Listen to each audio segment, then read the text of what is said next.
السلام علیکم ورحمۃ اللہ وبرکاتہ۔ اعوذ باللہ من الشیطان الرجیم، بسم اللہ الرحمن الرحیم۔ ان تجتنبوا کبائر ما تنہون عنہ نکفر عنکم سیئاتکم وندخلکم مدخلا کریما۔ وہ بڑے بڑے گناہ جن سے ہم نے منع کیا ہے، جن سے منع کیا گیا ہے، اگر تم ان گناہوں سے دور رہو گے، بچو گے، تو ہم تمہارے گناہوں کو معاف کر دیں گے جو چھوٹے چھوٹے گناہ ہیں، اور تم کو عزت کی جگہ میں داخل کریں گے۔ معزز سامعین کرام، سورۃ النساء سورہ نمبر 4 اور اسی سورت سے ابھی آپ کے سامنے آیت نمبر 31 تلاوت کی گئی۔ اللہ تبارک و تعالیٰ نے اس آیت کریمہ میں واضح طور پر یہ بیان فرمایا ہے کہ اگر مسلمان بڑے بڑے گناہوں سے بچے گا تو اس کے چھوٹے چھوٹے گناہوں کو ہم یوں ہی معاف کر دیں گے، ان کے حساب کتاب سے یوں ہی اس کو محو کر دیں گے، لیکن شرط یہ ہے کہ جو بڑے بڑے گناہ ہیں ان سے بچا جائے۔ محترم سامعین کرام، بڑے بڑے گناہوں کے بارے میں اللہ کے رسول صلی اللہ علیہ وسلم کی حدیثوں میں بہت ساری باتیں آئی ہیں، جن میں سے بطور مثال چند ایک حدیث ہم آپ کے سامنے پیش کرتے ہیں۔ دیکھیے، حدیث ہے صحیح البخاری کتاب الحدود، باب رمی المحصنات وقول اللہ عز وجل والذین یرمون المحصنات، حدیث نمبر 6857۔ ابو ہریرہ رضی اللہ عنہ روایت کرتے ہیں کہ پیارے رسول صلی اللہ علیہ وسلم نے فرمایا، اجتنبوا السبع الموبقات، یعنی لوگوں 7 ہلاک کرنے والے گناہوں سے بچو، ایسے گناہوں سے جو لوگوں کو ہلاک کر دیتے ہیں، تباہ کر دیتے ہیں، برباد کر دیتے ہیں، ویسے گناہوں سے بچو۔ لوگوں نے پوچھا، اللہ کے رسول صلی اللہ علیہ وسلم، وہ 7 بڑے بڑے گناہ جو لوگوں کو ہلاک کرنے والے ہیں، تباہ کرنے والے ہیں، برباد کرنے والے ہیں، وہ کون کون سے ہیں؟ تو نبی صلی اللہ علیہ وسلم نے فرمایا، الشرک باللہ، یعنی اللہ کے ساتھ شرک کرنا، یہ بڑا گناہ ہے، یہ ہلاک کرنے والا گناہ ہے، یہ تباہ و برباد کر دینے والا گناہ ہے۔ والسحر، اور پھر نبی صلی اللہ علیہ وسلم نے فرمایا جادو کرنا، یہ بھی بہت بڑا گناہ ہے۔ اور پھر نبی صلی اللہ علیہ وسلم نے فرمایا کہ اس جان کو جس کو قتل کرنا اللہ تبارک و تعالیٰ نے حرام قرار دیا ہے، اس کو قتل کرنا، وہ قتل النفس التی حرم اللہ الا بالحق، یعنی ایسے جان کو جس کو قتل کرنا حرام ہے اس کو قتل کرنا، سوائے اس کے کہ حق کے ساتھ اگر کسی کو قتل کیا جائے۔ یہاں پر ہر انسان جس کو مارنا بالکل حرام ہے، جس کو قتل کرنا اللہ تبارک و تعالیٰ نے منع کیا ہے، جس کو قتل کرنا اللہ تبارک و تعالیٰ نے اس کو ناحق قرار دیا ہے، اس کو بغیر حق کے قتل نہیں کر سکتے۔ البتہ ایک انسان اگر کسی دوسرے انسان کو قتل کر دیتا ہے تو پھر وہ اس کے اوپر قتل واجب ہے۔ ایک انسان اگر کسی کو قتل کر دیتا ہے بغیر کسی جرم کے تو سمجھیے کہ اس کے اوپر قتل واجب ہوگا، اس کو قتل کرنا ہے۔ تو اللہ کے رسول صلی اللہ علیہ وسلم نے فرمایا، وَقَتْلُ النَّفْسِ الَّتِي حَرَّمَ اللَّهُ إِلَّا بِالْحَقِّ، یعنی ایسے جان کو ناحق قتل کرنا، جس کو قتل کرنا اللہ تبارک و تعالیٰ نے حرام قرار دیا ہے۔ اس کے بعد نبی صلی اللہ علیہ وسلم نے فرمایا، وَأَكْلُ الرِّبَا، سود کھانا، جو سود کھاتے ہیں نا آج کل تو دنیا میں بالکل عام ہے، سود کھانا یہ بھی بڑا گناہ ہے، بڑے گناہوں میں سے، تباہ و برباد کر دینے والے گناہوں میں سے۔ وَأَكْلُ مَالِ الْيَتِيمِ، اور اسی طرح سے یتیم کے مال کو کھانا، یہ بھی کبیرہ گناہ ہے، ہلاک کر دینے والا گناہ ہے، انسان کو تباہ و برباد کر دینے والا گناہ ہے۔ اور پھر نبی صلی اللہ علیہ وسلم نے فرمایا، وَالتَّوَلِّ يَوْمَ الزَّحْفِ، مسلمانوں کا دشمنوں سے اگر مقابلہ ہو جائے اور مقابلے میں دونوں طرف آمنے سامنے مورچے پر جمے ہو، ایسے وقت میں اگر کوئی مسلمان پیٹ دھکا کر کے بھاگتا ہے، یہ بھی ہلاک و برباد کر دینے والے گناہ ہے اور بڑے بڑے کبیرہ گناہوں میں سے ہے۔ اور اس کے بعد نبی اکرم صلی اللہ علیہ وسلم نے فرمایا، وَقَذْفُ الْمُحْصَنَاتِ الْمُؤْمِنَاتِ الْغَافِلَاتِ، حدیث کے اندر الفاظ ہیں کہ بھولی بھالی پاک دامن عورت پر بدکاری کی تہمت لگانا۔ لیکن حدیث کے اس ٹکڑے کی تشریح میں محدثین شارحین جو بھی ہیں، جو لوگ تفسیر کرنے والے ہیں، ان تمام علماء کرام کا اس بات کے اوپر اتفاق ہے کہ چاہے مرد ہو یا عورت، اگر اس کو ان چیزوں کے بارے میں کوئی پتہ نہیں ہے اور اگر اس کے اوپر بہتان باندھا گیا، یہ بھی ان گناہوں میں سے ہے جو انسانوں کو ہلاک و برباد کر دینے والے۔ تو دیکھیے، اس حدیث کے اندر 7 گناہوں کا تذکرہ کیا اللہ کے رسول صلی اللہ علیہ وسلم نے، جو بڑے بڑے گناہ ہیں۔ سامعین کرام، اسی طرح سے ایک اور حدیث ہے جس حدیث کو امام بخاری رحمہ اللہ نے صحیح البخاری کتاب التفسیر باب قول اللہ عز وجل ولا تجعلوا للہ اندادا کے اوپر نقل کیا ہے، روایت کیا ہے۔ عبداللہ بن مسعود رضی اللہ عنہ کہتے ہیں کہ میں نے نبی صلی اللہ علیہ وسلم سے پوچھا کہ اللہ کے رسول صلی اللہ علیہ وسلم کون سے گناہ بڑے بڑے ہیں؟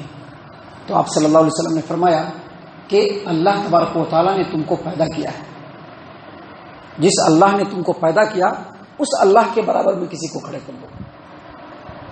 خواجہ بابا کو کھڑے کرتے ہیں، پیر بابا کو کھڑے کرتے ہیں نا، سورج چاند ستاروں کو کھڑے کر دیتے ہیں، مختلف قسم کے ایسے جھوٹے معبودوں کو لا کر کے اللہ کے سامنے کھڑے کر دیتے ہیں، حالانکہ اللہ نے ہر انسان کو پیدا کیا ہے، پورے تمام مخلوقات کو پیدا کیا ہے، پورے کائنات کو پیدا کیا ہے۔ اللہ کے رسول صلی اللہ علیہ وسلم نے فرمایا کہ بڑے بڑے گناہوں میں سے ایک گناہ یہ ہے کہ جس اللہ نے تم کو پیدا کیا ہے اس کا برابر تو مقرر کر دے، یعنی اللہ کے ساتھ شرک کر دے۔ اور پھر نبی صلی اللہ علیہ وسلم نے فرمایا، پوچھا عبداللہ بن مسعود رضی اللہ عنہ نے کہ واقعی یہ بہت بڑا گناہ ہے، اللہ کے رسول صلی اللہ علیہ وسلم بتلائیے کہ اس کے بعد کون سا بڑا گناہ ہے؟ تو اللہ کے رسول صلی اللہ علیہ وسلم نے فرمایا کہ اپنے اولاد کو اس ڈر سے قتل کرنا، اپنے اولاد کو اس ڈر سے قتل کرنا کہ اس کو کھلانا پڑے گا۔ ابھی پرانے زمانے میں ہوتا تھا لیکن آج کے زمانے میں بھی ہوتا ہے نا، ہم دو ہمارے دو یا ہم دو ہمارے ایک کا جو نعرہ لگا ہوا ہے دنیا کے اندر، اور بہت سارے اپنے آپ کو ماڈرن سمجھنے والے مسلمان اس طرح کی جو حرکتیں کرتے ہیں یہ بھی اسی میں داخل ہیں۔ کیوں ایسا کرتے ہیں؟ پرورش نہیں کر پائیں گے، بچے کی ٹھیک سے پرورش نہیں ہوگی۔ ہاں، اگر ماں کے صحت کے اوپر کوئی اثر پڑتا ہے، ماں کے صحت کے اوپر اگر کوئی اثر پڑتا ہے تو ایسا کر سکتے ہیں ڈاکٹروں سے رائے لے کر کے، لیکن بغیر کسی ریزن کے، بغیر کسی وجہ کے پیٹ میں بچہ ہے اس کو فنش کر دینا، جیسا کہ آج کل کے ڈیٹ میں عام ہے، یا دوا کھا لینا یا اس طرح کی دوسری چیزوں کو استعمال کر لینا۔ اللہ کے رسول صلی اللہ علیہ وسلم نے فرمایا کہ اپنے اولاد کو اس ڈر سے قتل کرنا کہ اس کو کھلانا پڑے گا۔ اور قرآن کریم میں اللہ تبارک و تعالیٰ نے اسی بات کو دوسرے انداز میں بیان فرمایا ہے کہ تم جو ہے قتل کرتے ہو، کیا تم سمجھتے ہو کہ تم اس کو کھلاتے ہو؟ نہیں، بلکہ جس طرح سے ہم تم کو کھلاتے ہیں ویسے اس بچے کو بھی ہم کھلانے والے ہیں، اور اس بچے کو بھی ہم کھلاتے ہیں۔ تو نبی صلی اللہ علیہ وسلم نے دوسرا جو بڑا گناہ بتلایا وہ یہ کہ اپنے بچے کو تو اس ڈر سے قتل کرے کہ تو اس کو کھانا کھلائے گا۔ نبی صلی اللہ علیہ وسلم سے پوچھا کہ اللہ کے رسول صلی اللہ علیہ وسلم پھر تیسرا گناہ کون سا ہے؟ تو اللہ کے رسول صلی اللہ علیہ وسلم نے جو فرمایا، اللہ کے رسول صلی اللہ علیہ وسلم نے فرمایا کہ تیسرا گناہ یہ ہے کہ تو اپنے ماں باپ کے ساتھ نافرمانی کر، تو اپنے ماں باپ کے ساتھ نافرمانی کر۔ نبی صلی اللہ علیہ وسلم کی مجلس بیٹھی ہوئی ہے، انس بن مالک رضی اللہ عنہ حدیث کے راوی ہیں، صحیح البخاری کتاب الادب کی روایت ہے۔ اللہ کے رسول صلی اللہ علیہ وسلم نے بڑے بڑے گناہوں کا ذکر کیا اور کہا کہ ایک بڑا گناہ ہے شرک کرنا، دوسرا بڑا گناہ ہے ناحق قتل کرنا، اور تیسرا بڑا گناہ ہے ماں باپ کو ستانا، ماں باپ کی نافرمانی کرنا، ماں باپ کے حق کو مارنا۔ اور اس کے بعد پیارے رسول صلی اللہ علیہ وسلم نے چوتھا بڑا گناہ بتلایا جھوٹی بات، جھوٹ بولتے ہیں نا، جھوٹی بات یا جھوٹی گواہی۔ سامعین کرام، ان تمام باتوں سے پتہ چلا کہ یہ سب جو گناہ ہیں یہ بڑے بڑے گناہ ہیں، ہم نے بطور مثال بیان کیا ہے، لیکن بڑے بڑے گناہ، کبیرہ گناہ، کون سے گناہ کبیرہ ہیں اس کے بارے میں علماء کرام کے درمیان تھوڑا اختلاف ہوتا ہے۔ علماء کرام میں سے بعض کہتے ہیں کہ ایسے گناہ جن گناہوں کی حد بیان کی گئی ہو، جن گناہوں کے اوپر حد بیان کیا گیا ہو کہ یہ بڑا گناہ ہے، اس کے اوپر فلاں سزا ہے، مثلا زنا کرنا، بدکاری کرنا، اس پر سزا کیا ہے؟ اگر شادی شدہ ہے تو اس کو رجم کر دیا جائے گا، اگر کنوارا ہے تو اس کو 100 کوڑے لگائیں گے اور اس کو جلا وطن کیا جائے گا۔ تو ایسے گناہ جن کے اوپر قرآن و حدیث کے اندر حد لگایا گیا ہو کہ اس پر حد لگے گا، وہ گناہ کبیرہ گناہ ہے۔ بعض علماء نے کہا کہ کبیرہ گناہ وہ گناہ ہے جس کو بہت ہی شدت کے ساتھ نبی صلی اللہ علیہ وسلم نے بیان فرمایا اور اس کے اوپر لعنت بیان فرمائی ہے، وہ کبیرہ گناہ ہے۔ بعض لوگوں نے کہا کہ جن گناہوں کو حرام قرار دیتے ہوئے نبی صلی اللہ علیہ وسلم نے بیان کیا ہے وہ گناہ کبیرہ گناہ ہے۔ لیکن صحیح بات یہ ہے کہ یہ تمام باتیں، ان تمام باتوں میں سے کوئی ایک بات بھی اگر کسی گناہ کے اندر پایا جائے تو وہ کبیرہ گناہ ہے۔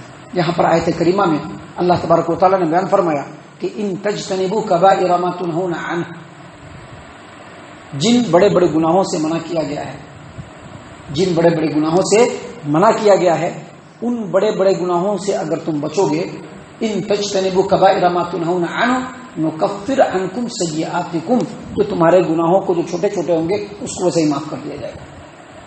بڑے گناہوں سے بچے گا تو چھوٹے گناہ معاف ہو جائیں گے۔ اس کا دوسرا مطلب کیا ہوا؟ اگر بڑے گناہوں سے نہیں بچیں گے تو چھوٹے گناہ بھی معاف نہیں ہوں گے۔ بڑے گناہوں سے نہیں بچیں گے تو چھوٹے گناہ بھی نہیں معاف ہوں گے۔ اور اس کا ایک مطلب یہ بھی ہے کہ چھوٹے چھوٹے گناہوں سے بھی بچنا چاہیے، کیونکہ چھوٹے چھوٹے گناہ انسان کو بڑے گناہ تک لے آتے ہیں۔ عبداللہ بن عباس رضی اللہ عنہما کی وضاحت ہے اس سلسلے میں کہ السیئات یا اللمم، چھوٹے گناہ کے لیے جو قرآن و حدیث کے اندر جو الفاظ آئے ہیں اس میں السیئات ہے، اللمم ہے، جو چھوٹے چھوٹے گناہ ہیں۔ اللہ تبارک و تعالیٰ نے قرآن کریم کے اندر سورۃ النجم کے اندر آیت نمبر 32 کے اندر بیان فرمایا کہ ان تجتنبوا کبائر الاسم والفواحش الا اللمم الذين يجتنبون كبائر الاسم والفواحش الا اللمم، وہ لوگ جو بڑے بڑے گناہوں سے بچتے ہیں، بے حیائی سے بچتے ہیں، الا اللمم، ہاں اگر ان سے چھوٹے چھوٹے گناہ ہو جاتے ہیں۔ ان ربک واسع المغفرہ، تو اللہ تبارک و تعالیٰ کی مغفرت بڑی وسیع ہے۔ مطلب کیا ہے کہ بڑے گناہوں سے بچیں گے تو چھوٹے گناہ معاف ہوں گے، اور چھوٹے گناہ کے لیے الفاظ کیا ہیں؟ اللمم یا السیئات۔ یہاں پر اس آیت کریمہ میں السیئات کا لفظ ہے۔ اللہ تبارک و تعالیٰ نے کیا فرمایا کہ ان تجتنبوا کبائر ما تنہون عنہ نکفر عنکم سیئاتکم، بڑے گناہوں سے بچو گے تو تمہارے چھوٹے گناہوں کو ہم معاف کر دیں گے۔ تو جو آدمی السیئات اور اللمم سے نہیں بچتا ہے، بار بار چھوٹے چھوٹے گناہ کر رہا ہے، بار بار چھوٹے چھوٹے گناہ کر رہا ہے، بچنے کی کوشش نہیں کر رہا ہے، اللہ تبارک و تعالیٰ کی آیات کے اندر اور نبی صلی اللہ علیہ وسلم کی احادیث کے اندر اور مفسرین نے خاص طور سے عبداللہ بن عباس رضی اللہ عنہما نے بیان کیا ہے کہ یہ چھوٹے چھوٹے گناہ ہے یہ بڑے بڑے گناہوں کے بننے کا سبب بن جاتے ہیں۔ مثال کے طور پر اللہ کے رسول صلی اللہ علیہ وسلم کی حدیث ہے کہ آنکھوں کا بھی زنا ہوتا ہے، کانوں کا بھی زنا ہوتا ہے، زبان کا بھی زنا ہوتا ہے، پیر کا بھی زنا ہوتا ہے۔ آنکھوں کا زنا کیا ہوتا ہے؟ غیر محرم کو دیکھنا۔ کان کا زنا ہوتا ہے اس سے اس کی بات کو سننا، برائی والی بات کو۔ زبان کا زنا کیا ہوتا ہے؟ جا کر کے اس سے بات کرنا۔ پیر کا زنا کیا ہوتا ہے؟ چل کر کے جانا۔ دل کا زنا کیا ہوتا ہے؟ اس کی چاہت کرنا۔ لیکن نبی صلی اللہ علیہ وسلم نے فرمایا کہ شرمگاہ اس کو یا تو سچا بنا دیتا ہے یا اس کو جھوٹا بنا دیتا ہے۔ شرمگاہ اس کو سچا بنا دیتا ہے، جھوٹا بنا دیتا ہے، کیا مطلب یہ کہ جب اس نے شرمگاہ سے وہ کام کر لیا تو یہ سارے گناہ برقرار ہو گئے، لیکن اگر اس نے اپنے آپ کو بچا لیا تو یہ گناہ بھی معاف ہو جائیں گے۔ تو دیکھیے یہ چھوٹے چھوٹے گناہ ہے جو آدمی کر لیتا ہے تو بڑے گناہ کی طرف چلا جاتا ہے۔ اسی لیے عبداللہ بن عباس رضی اللہ عنہما نے کہا کہ چھوٹے چھوٹے گناہ جو وہ بڑے گناہوں کا سبب بن جاتے ہیں، لہٰذا اس آیت کریمہ میں اللہ تبارک و تعالیٰ نے اپنے ایمان والے بندوں کو خاص طور سے مخاطب کرتے ہوئے کہا ہے کہ ان تجتنبوا کبائر ما تنہون عنہ نکفر عنکم سیئاتکم، جن بڑے بڑے گناہوں سے تم لوگوں کو منع کیا گیا ہے، روکا گیا ہے، ان گناہوں سے بچو گے تو تمہارے چھوٹے چھوٹے گناہ اللہ ویسے ہی معاف کر دے گا، اور اللہ تبارک و تعالیٰ تم کو قیامت کے دن جنت میں عزت کی جگہ میں داخل فرمائے گا۔ اللہ تعالیٰ سے دعا ہے کہ اللہ تبارک و تعالیٰ ہم تمام کو ان تمام باتوں کے اوپر خوب غور و فکر اور تدبر کرنے کے ساتھ ساتھ ان باتوں کے اوپر عمل کرنے کی بھی توفیق عنایت فرمائے، آمین۔ اللہ تعالیٰ ہم تمام کو صحیح معنوں میں پکا سچا مومن مسلمان بنائے، اللہ اور اس کے رسول صلی اللہ علیہ وسلم کی اطاعت و فرما برداری کرنے والا بنائے، صحابہ کرام رضی اللہ عنہم کے طریقے پر چلنے والا بنائے، جنت الفردوس میں جگہ عطا فرمائے۔ اے اللہ ہم تمام کو جہنم سے پناہ دے، اے رب العالمین ہم تمام کو جہنم سے پناہ دے، اے مالک الملک ہم تمام کو جہنم سے پناہ دے۔